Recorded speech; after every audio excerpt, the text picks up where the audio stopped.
سامنے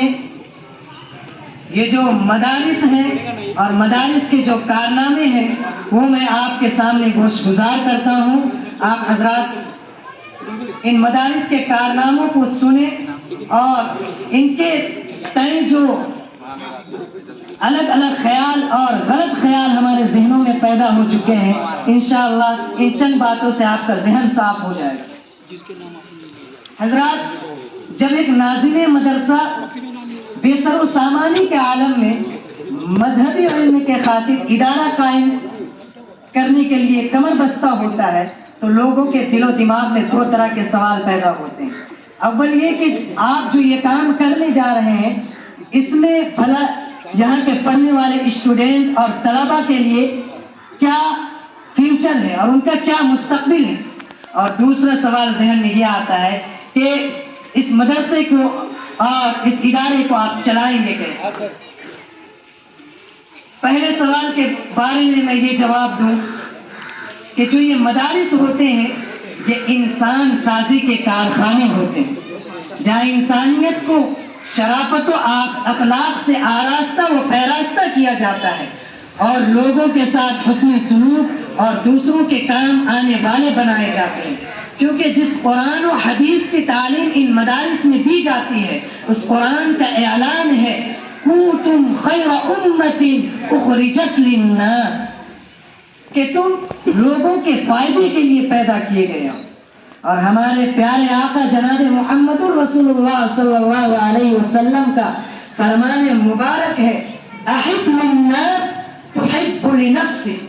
کہ لوگوں کے لیے وہی پسند کرو جو اپنے لیے پسند کرتے ہو. تکن مؤمنا، تب جا کر تم مومن کامل اور پکے سچے مسلمان بنیں گے. اس آیت کریمہ اور احادیث مبارکہ میں کہیں بھی خاص نہیں ہے کہ صرف اپنے لوگوں کا خیال رکھا جائے، بلکہ عام حکم ہے کہ چاہے وہ جو بھی ہو، تمہارا بھائی ہو یا نہ ہو، تمہارے خاندان سے تعلق رکھنے والا ہو یا نہ ہو، تمہارے مذہب کو ماننے والا ہو یا نہ ہو، یہ عام اعلان ہے کہ سب کے ساتھ بھائی چارگی اور اخوت کا معاملہ کیا جائے. تمہاری پیدائش کا مقصد دوسروں کو فائدہ پہنچانا ہے، سب کے ساتھ محبت و پیار کا برتاؤ کرنا ہے، اپنے ہاتھ اور زبان کی حفاظت کرنا تاکہ تمہارے ہاتھ اور زبان سے دوسروں کو تکلیف نہ پہنچے، کسی کی پیٹھ کے پیچھے اس کی برائی نہ کرو، چہ جائے کہ اس کے اندر وہ برائی موجود ہو. اسی طرح کی تعلیم ہے کہ من الایمان اطعام الطعام و افشاء السلام، کہ بھوکوں کو کھانا کھلاؤ، ننگوں کو کپڑے پہناؤ، محتاجوں کی محتاجگی دور کرو، اور اگر کوئی ملے ان سے ملاقات ہو تو خواہ اسے پہچانو یا نہ پہچانو السلام علیکم کہہ کر ان کو خوش رہنے اور سلامتی کے ساتھ رہنے کی دعا دو. یہ چیزیں تہذیب و ثقافت ہے اور ان مدارس اسلامیہ میں یہی سکھایا جاتا ہے.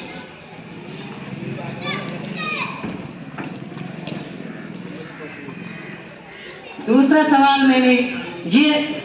کیا تھا کہ دوسرا سوال ذہن میں یہ پیدا ہوتا ہے کہ یہ جو ادارے قائم ہوتے ہیں اور یہ مدارس جو آپ قائم کرتے ہیں ان کو آپ چلاتے کیسے ہیں، کیسے چلائیں گے؟ کیونکہ ان میں پڑھنے والے ہر طالب علم سے آپ فیس لیتے نہیں. یہاں ہاسٹل کی نہ فیس لی جاتی ہے، کھانا پینا رہنا سہنا سب فری میں انتظام کرتے ہیں منتظمین. تو آپ پھر اس طریقے سے بے سر و سامانی اور بغیر کسی فنڈ کے آپ اس مدرسے کو کیسے چلاتے ہیں؟ آپ کے لیے کیا لاحق عمل ہے آپ کے پاس؟ جی ہاں، یہ ایک بہت بڑا چیلنج ہے ناظم مدرسہ کے لیے، فاؤنڈر کے لیے، کیونکہ ان کو کوئی سرکاری امداد و مراعات نہیں ملتی اور نہ ہی خود اس کے پاس کوئی ذاتی فنڈ ہوتا ہے، جس کے بنا پر انہیں بہت سی پریشانیوں کا سامنا کرنا پڑتی ہے. لوگ اعتراض کرتے ہیں کہ جس مولوی کو دیکھو مدرسہ کھولتا چلا جاتا ہے. میرے بزرگوں، مدرسہ کھول کے دیکھ لیجیے، پیتا پانی ہو جائے گا. مدرسہ چلانا آسان نہیں، چہرہ بگڑ جاتے ہیں، عیش و آرام لٹ جاتے ہیں، راحت و سکون ختم ہو جاتا ہے. مدرسے کے یہ ناظم ان نونہالوں کی تعلیم و تربیت اور ان کا مستقبل سنوارنے کے لیے اپنی پوری زندگی جوانی سے بڑھاپے تک ان کے پیچھے کھپا دیتے ہیں، صرف اس فکر میں کہ یہ ملک کا ایک اچھا ناگرک اور قوم و ملت کے خدمت کے لائق بن جائے۔ جہاں ایک طرف ان نظمائے مدارس کی خدمت اور قربانیاں ہیں، وہیں ان مدارس کے اساتذہ کی بھی ایک ناقابل فراموش قربانیاں ہیں، کیونکہ یہاں پڑھانے والے اساتذہ کی جو جد و جہد ہے اور طلباء کے تئیں ان کے اندر جو شفیقانہ رویہ ہوتا ہے، یہاں آپ دیکھ رہے ہیں یہاں آنے والے طلباء کی عمریں آپ کے سامنے ہیں، کتنی چھوٹی چھوٹی عمر کے بچے یہاں ہیں، اتنی چھوٹی عمر ہیں کہ ان کا وقت ابھی اپنے ماؤں کے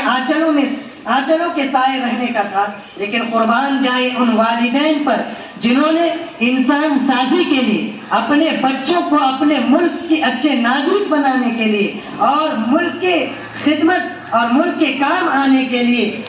اپنے محبتوں کو قربان کیا اور اساتذہ سے یوں گویا ہوئے کہ یہ ہمارے بچے ہیں، آج سے آپ حضرات ہی ان کے ماں اور ان کے باپ ہیں۔ اسی طرح مبارک بات پیش کرتا ہوں میں ایسے اساتذہ کرام کا جنہوں نے ان والدین کے الفاظ کو اپنے سینوں میں یوں لگا دیا کہ ایک چھوٹا سا ننھا سا بچہ استنجے سے فارغ ہو کر پائجامہ پکڑ کر اپنے استاد کے پاس آ کر کھڑا ہوتا ہے اور اسے باندھنے کی درخواست کرتا ہے، مشفق استاد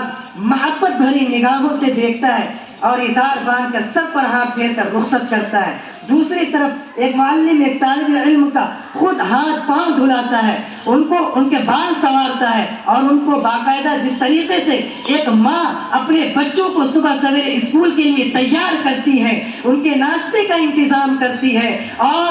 اسکول کے لیے جو بھی کام ہوتا ہے اور جو بھی اس بچے کو تیار کرنے کی ذمہ داری ان کے والدین کی ہوتی ہے، مدارس میں پڑھنے والے اساتذہ اسی پیار و محبت کے ساتھ، اسی والدین کے شفیقانہ اور مشفقانہ رویوں کے ساتھ اپنے طلباء کے بیچ اپنے مشفقانہ رویہ دکھلاتے ہیں، اتنی محبت کرتے ہیں کہ بسا اوقات دیکھنے والے کو یہ سمجھ میں نہیں آتا کہ آیا یہ طالب علم اس استاد کا اپنا بچہ ہے یا کسی اور کا بچہ ہے۔ اتنی محبت اور پیار سے ان مدارس میں بچوں کو پڑھایا اور دکھایا جاتا ہے اور دیگر انتظامات ان کے لیے کی جاتی ہے، ورنہ آپ ذرا اپنی طرف سے سوچیں کہ ایسے چھوٹے چھوٹے بچے اپنے ماں باپ کو چھوڑ کر کیسے اتنے دور سفر کر کر ان مدارس میں اپنے گھر والوں کو چھوڑ کر، ماں باپ بھائی بہن سب کو چھوڑ کر کس طریقے سے یہاں رہ لیتے ہیں۔ نہ یہاں ان کا کوئی ماں ہے نہ باپ ہے، کوئی پوچھنے والا نہیں، لیکن ایک چھوٹا سا ننھا سا بچہ کس طریقے سے رہ لیتا ہے، یہ ایک سوچنے کی بات ہے۔ اور یہ صحیح بات یہی ہے کہ ان کو اس مدارس میں آنے، ان مدرسوں میں آنے کے بعد ان کو والدین کا پیار ملتا ہے، باپ کا شفقت ملتا ہے، ماں کا ممتا ان کو یہاں ملتا ہے، باپ اور بھائیوں کی جو ہمدردی ہوتی ہے، سب کچھ ان مدارس میں ان بچوں کو ملتا ہے۔ تب جا کر ننھا منا بچہ اپنے ماں باپ، اپنے خاندان، اپنے رشتہ داروں کو چھوڑ کر بآسانی ہنسی خوشی کے ساتھ یہاں پر رہتے ہیں، تعلیم حاصل کرتے ہیں۔ اور کبھی کبھی ایسا بھی ہوتا ہے کہ بچوں کو گھر کی یاد ستاتی ہے، ماں کی یاد ستاتی ہے، باپ کی یاد ستاتی ہے، لیکن یہاں کے اساتذہ اپنے ہاتھوں سے ان بچے کا آنسو پوچھتے ہیں، ان کو پھر اپنے سینوں سے لگاتے ہیں اور پھر ان کو دلاسے کے الفاظ کہتے ہیں کہ بچہ ہم ہیں، ہم تمہاری ذمہ داری اور تمہارے خیال رکھنے کے لیے ہیں۔ ان کو طرح طرح کی دلاسے دلائے جاتے ہیں، کبھی کبھی ان کو فون پر ماں باپ سے گفتگو کرا کر اور پھر ان کو اس طریقے سے پہلا پھسلا کر رکھا جاتا ہے، اور ایک وقت آتا ہے کہ یہی ننھا منا بچہ کل جا کر اس ملک کے لیے اور اس ملک کے تعمیر و ترقی کے لیے ایک بہترین ناگرک اور بہترین اس ملک کے ناگرک بنتا ہے۔ اور ملک اور ایسا نہیں ہے کہ یہ ادارے صرف مذہبی ادارے ہیں، یہاں پر اسکولوں اور کالجوں کی جو پڑھائی ہوتی ہے ان کی بھی ابتدائی تعلیم دلائی جاتی ہے، ان کو اسکولوں میں بھیجا جاتا ہے، اور جو بھی اسکول کی تعلیمات ہے ان کو ابھی سے ان بچوں کو دلائی جاتی ہے تاکہ کل چل کر ان مدارس سے جب یہ حضرات نکلے تو پھر اگر ان کے دل میں اپنے اسکول اور کالج میں پڑھنے کا جذبہ بیدار ہو تو بآسانی کالج میں جا کر اسکول میں جا کر تعلیم حاصل کر سکے. تو ان کا پورا انتظام یہاں ہوتا ہے اور یہ مدارس کی خدمت ہے جو لوگوں کے ذہنوں سے بالکل آج کل ناآشنا ہو چکا ہے, جس کی وجہ سے بے بنیاد اعتراض کرتے ہیں مدارس کے اوپر کہ یہاں کے پڑھے ہوئے بچے کسی کام کے نہیں ہوتے. ایسی بات نہیں ہے. آج آپ اگر پورے ملک میں ایک تائرانہ نظر ڈالیں گے تو آپ ان کی خدمات دیکھیں گے. آج یہ ملک آزاد ہے تو اس ملک کے آزادی میں ان مدارس کے فضلاء کی کیا خدمات ہیں.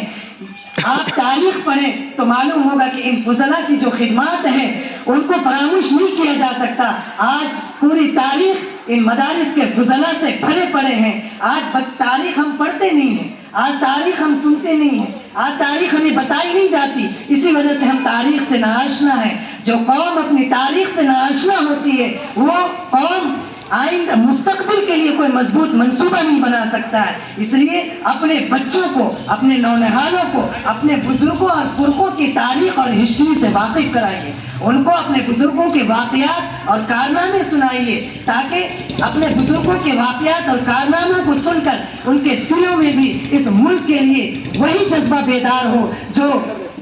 کل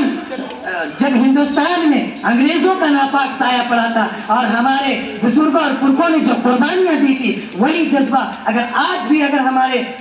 ہمارے ملک کا اگر وہ حال ہو تو ہمارے بچے اور ہمارے اس ملک کے جو بھی نونہال ہیں اسی اپنے بزرگوں کے پرکھوں کے جذبوں کے ساتھ اس میدان میں کودنے کے لیے تیار رہے. اس لیے میں تمام گارجین اور تمام والدین سے یہ درخواست کرتا ہوں کہ اپنے بچوں کو اپنے پرکھوں اور پروجوں کی تاریخ بتایا کریں. ہمارے بچے فلمی اسٹار کی تمام تاریخیں جانتے ہیں, ان کی کون سی فلمیں آئی ہیں سب کو واقف ہیں, ان کے کیا کارنامے سب جانتے ہیں. لیکن افسوس کہ ہمارے جو اصل ہیرو ہیں اس ہندوستان کے, ان کے تاریخ اور ان کے کارناموں سے واقف نہیں ہیں. اس لیے آپ کی ذمہ داری ہے کہ ہم جو ہمارے ملک اور ملک ہندوستان کے اصل ہیرو ہیں ان کے کارنامے اور ان کے کارکردگی سے ہم اپنے بچوں کو واقف کرائیں. تو اب وقت ہو ہی چلا ہے پرچم کشائی کا. مہمانان اعظام بھی تشریف لے آئے ہیں. اب بہت جلد پرچم کشائی کا کام عمل میں آئے گا. آپ حضرات پرچم کشائی کے عمل میں شریک ہوں.